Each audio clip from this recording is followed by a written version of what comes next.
Hello, my name is Jennifer Schwarm, and I am recording this video as an intro to my email and my suggestions. I think it's important that you can see my face, hear my voice and tone, just to give a better perspective of where I'm coming from. I'm doing this on my own time with my own resources. I am a state government employee. I actually have 18 years of employment with DCBS, specifically in protection and permanency. I started out as an ongoing worker in Elliott County. I was there for about 5 years, and then I was promoted to supervisor in Carter County. I, within a year, transferred closer to home to Rowan County. And then ultimately, within a few more years, I was able to promote to my current position as a Service Region Administrator Associate. So basically, I'm a regional manager. I supervise supervisors and their teams. So as I said, I have 18 years with protection and permanency. Prior to that, I actually worked at a residential treatment for teenage females. So professionally, I have just shy of 20 years of professional social work experience. I have my bachelor's of social work, and I also have my master's of social work. So I do think I have professional credibility to speak on some of these topics, especially with child welfare.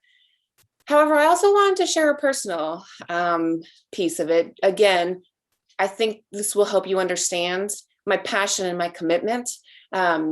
Before launching into that, I really want you to know that I love my job. Even after 18 years with state government, I still love my job. I love the people that I work with. I love my staff. I'm very passionate, and I'm a fierce advocate for the front line. And then also our at-home care kids. Those are probably my the population of clients that we serve. That's probably my most favorite population to deal with. I started with teenage females in residential, and I suspect after I retire, I'll probably go back to direct service provision with teenagers. But anyway, so on a personal note, I was actually in the system myself when I was a teenager. I grew up in New Jersey, so I was not in the Kentucky child welfare system. But when I was 15, I was removed from my mother. I was in a shelter, and I also was placed with a relative. I continued to sustain some less than favorable conditions with the relative placement. And at one point, I actually had a brief stay with fictive kin.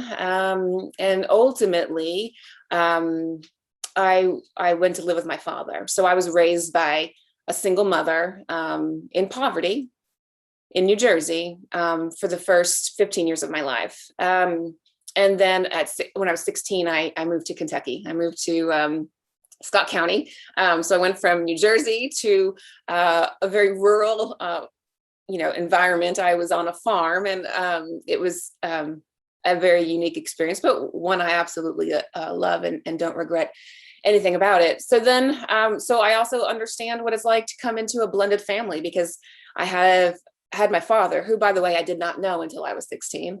So I went to live with strangers, basically, my father, my stepmother, and my half brother.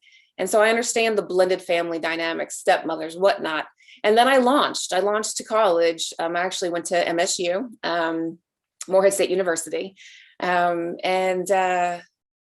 Ultimately, after I was established in my career, my husband and I were unable to have children.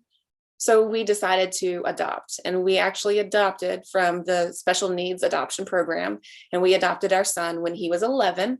And then we spent a significant amount of years trying to stabilize him. He sustained some significant child abuse and neglect the first 7 or so years of his life, and then he was in the system for 4 years.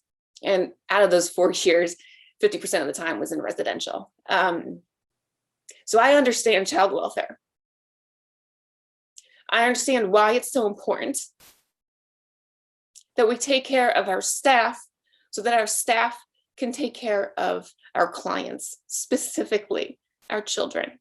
So I hope that this introduction helps you to see that what I'm sharing matters to me.